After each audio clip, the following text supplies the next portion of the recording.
All right. Settle down, settle down. Welcome into another episode of Ball Boy Talk, the Unhinged Sports Podcast. I'm your host, Jay. I am feeling a bit under the weather, but alas, we push on, we truck on. I'm gonna try to get through this episode as best I can without coughing way too much and without trying to sound like I'm dying. Um, so welcome in. We're gonna talk a little bit today about baseball solstice, some NFL news, and then just really look at the playoff picture shaping up in the NFL right now, going into Week 17. And I'm gonna talk a little bit about my fantasy leagues too, um, and that's pretty much it. Nothing crazy. I can't say I'm gonna get super unhinged, mostly because I'm not sure if I have all the energy to do so. But we are gonna try. We're gonna try and try again. So we're officially a few days past the baseball solstice. If you don't know what a baseball solstice is, then you're probably not a real baseball fan. That's all I'm saying. It's that time of year when we're now halfway between the last out of the World Series and the first pitch of spring training. So, with that being said, we're about 3 days past that. So, we're 3 days closer to next season than we are last season at this point. So, love it. Really love it. Um, it's been a pretty slow free agent market for the most part. Not really too many big name deals. A lot of big name free agents are still out there. We did see Shohei Ohtani take 10 years, 700 million from the Dodgers, with 680 of that money deferred, so that the team can go and add like a Tyler Glass now, and they added Yashinimo Yamamoto. So they're just adding all the pieces they could want and do want to this team because they have the payroll flexibility to do it. It's going to be a crazy Dodgers team, and they're going to be expected to win multiple World Series over the next 10 years. So they have enough money to put in the escrow account for Ohtani. So they're not fitting the bill. They also have pretty heavy deferrals for Ohtani, Freeman, and Betts as part of their deals as well. There was a Fox article or a Fax article, something about Frank Thomas. He then posted on Twitter or X, the artist formerly known as Twitter. He's fine. Nothing's really going on there. But yeah, it's been a really slow free agent market across the MLB, largely in due part to the Bally Sports bankruptcy, teams having to take on their own broadcasting duties. And we should see an uptick after the new year once teams get it all figured out and whatnot. Um, and then as a Mariners fan, if you can't tell, there's some Seattle Mariners hats back there. There's 1, 2, 3, 4, 5 of them up on the wall. It sucks. Being a Mariners fan sucks. This off season, we didn't extend a qualifying offer to Teoscar Hernandez. We've traded Jared Kelenic, Eugenio Suarez, and Marco Gonzalez, and Evan White.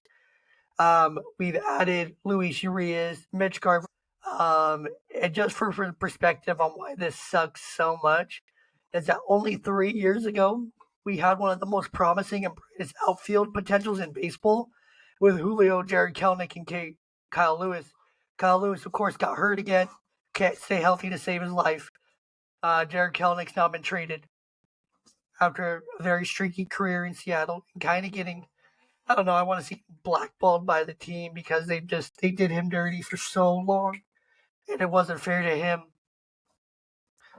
And now you have Julio Rodriguez, who is now a 2-time Silver Slugger Rookie of the Year, and he is the absolute cornerstone of their franchise with that 14-year mega deal.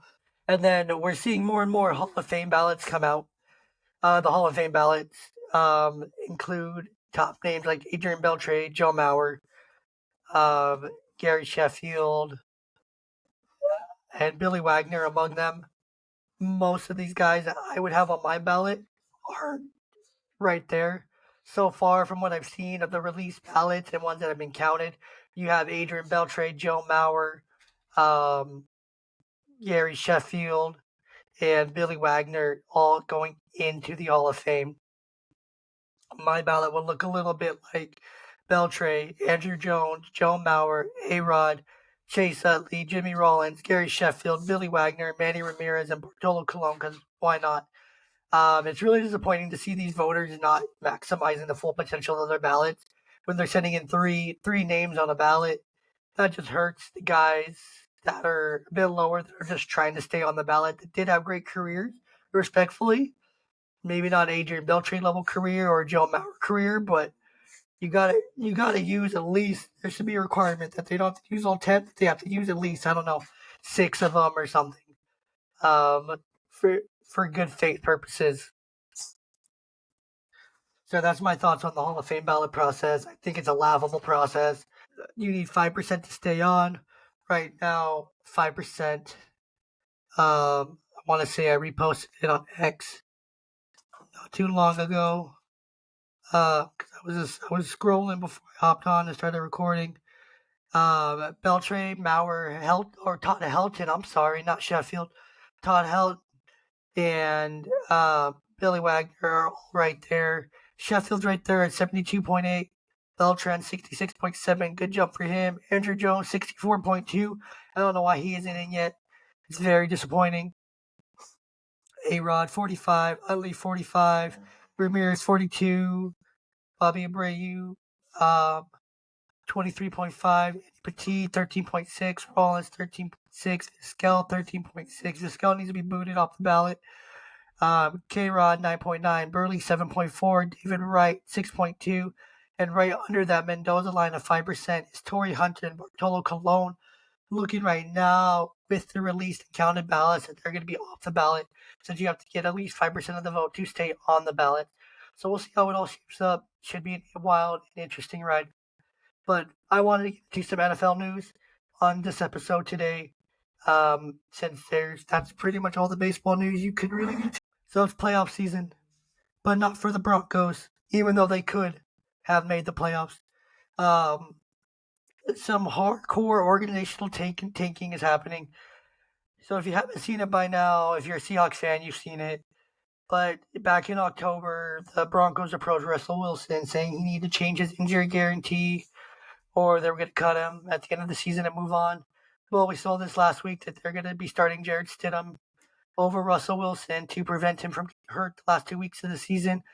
However, if Stidham comes in and then Russell gets hurt, or Stidham comes in and gets hurt, Russell goes in and gets hurt, then they're going to own the same amount of money.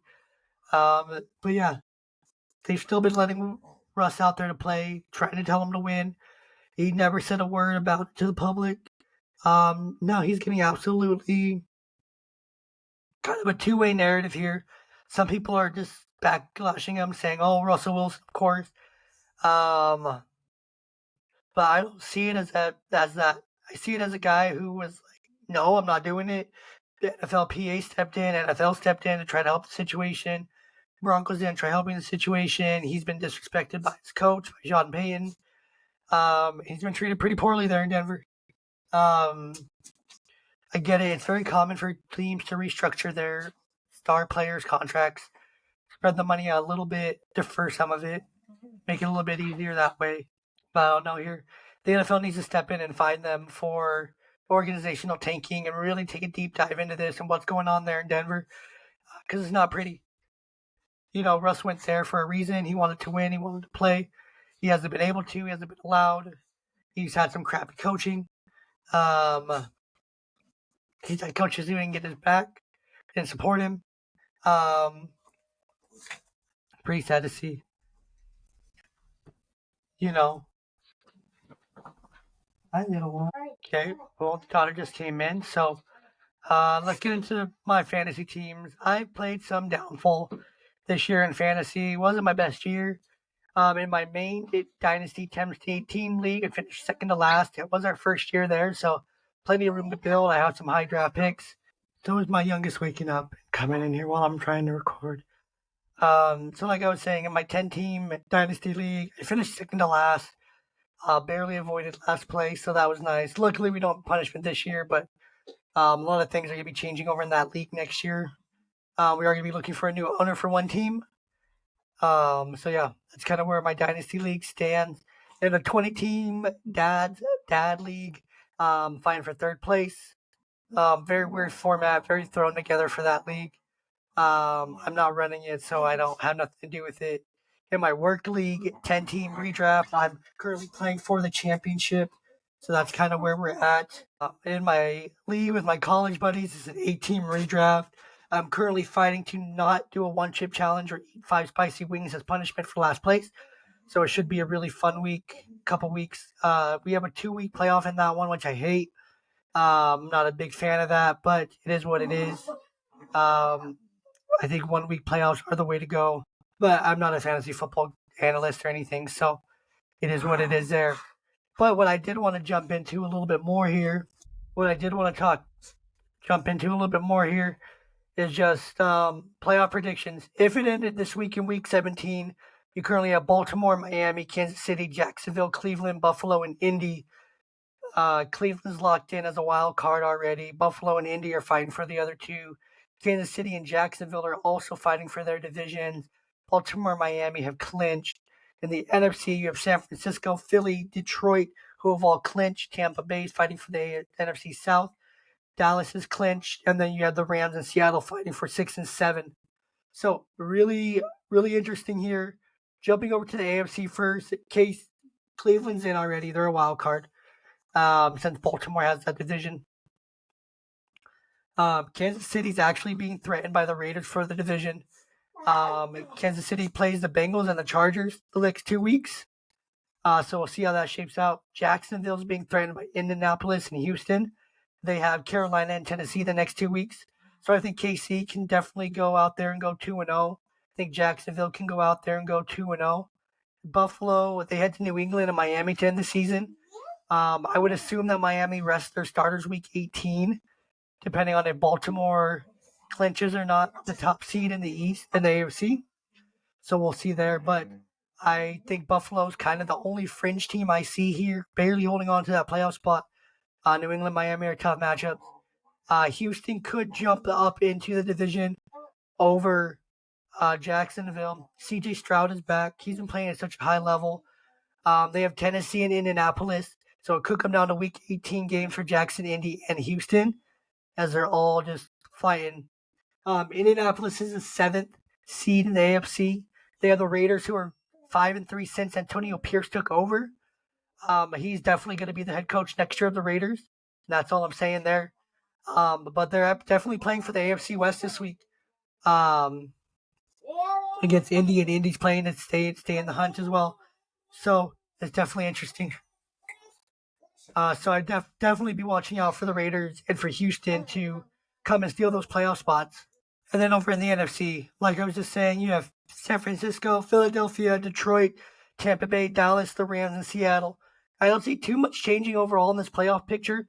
Maybe Seattle and LA flipping positions, but doesn't mean some crazy things can't happen. Tampa Bay isn't locked in yet, as the Falcons could push for the NFC South. Tampa Bay has New Orleans and Carolina. Atlanta has Chicago and New Orleans. I do think Tampa Bay can win out, and Atlanta can miss the wild card here. But New Orleans is right there. They're tied record-wise with Minneapolis, Atlanta, Green Bay, and they definitely could play spoiler here over the next 2 weeks. If they can beat Tampa Bay and Atlanta, I'm pretty sure they jump and get the division, which would be absolutely crazy. Sorry, my dogs are being so loud. So, like I said, Dallas is in. The Rams play. Hold on a second. Had to grab my spray bottle to keep the dogs quiet. So like I was saying, LA plays the Giants in San Francisco. I would assume San Francisco will rest their starters in Week 18, making this a pretty clear path for the Rams to get in. They've had a great second half of the season. Seattle plays Pittsburgh and Arizona. I don't really see either of these teams trying to make it into the playoffs, so I don't really see it. So I see Seattle also. Their path is pretty clear. If they win this week, they have like an 89% chance to make it in. However, the Vikings are sitting right there at 8. I worry here that the Vikings, they have a lot to play for. They play the Packers and Detroit. The Packers are also fighting this fight as well. So it's not a clean race for these wild cards. So it's definitely one of the better seasons we've seen for football coming down the stretch in recent years. So I'm very excited for that. But the Vikings play the Packers in Detroit. I would assume that Detroit rests their starters in Week 18, depending on how games shake out this week. for that number one seed in that bye, which is so crucial going into it. But knowing Dan Campbell and his tendencies in his team, he probably would want them to keep playing and he wouldn't care too much. So it's kind of where we're at there. That's all I have for this week for Ball Boy Talk. Like I said, it was going to be short. It's going to be pretty straightforward. I don't got a lot of voice. Join me over on Dynasty Down Under, also hosted here on the Ball Boy Talk platform, as I will jump into everything NBA, all its implications for fantasy basketball and everything over there. I just wanted to hit some baseball and some NFL stuff just because I wanted to. So I need a little change of pace here. But yeah, also check out if you're a dad, if you know a dad, love a dad, or a dad, whatever it is, uncle, whatever, taking care of kids. Make sure you join me on my other podcast, my main podcast, my big podcast, Young Dad Podcast. Season 5 comes out on the 1st of the year.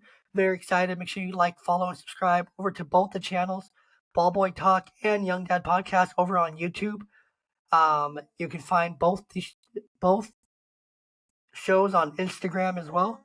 You can find this podcast and Dynasty Down Under everywhere you get your podcast, but also on Instagram at Ballboy Blog. You can also find Young Dad Podcast simply by searching Young Dad Podcast over on Instagram as well, and you'll find it. Outside of that, I think that's everything I have. So I hope you all have a wonderful day. Have a safe and happy New Year's. One love, many blessings to everyone.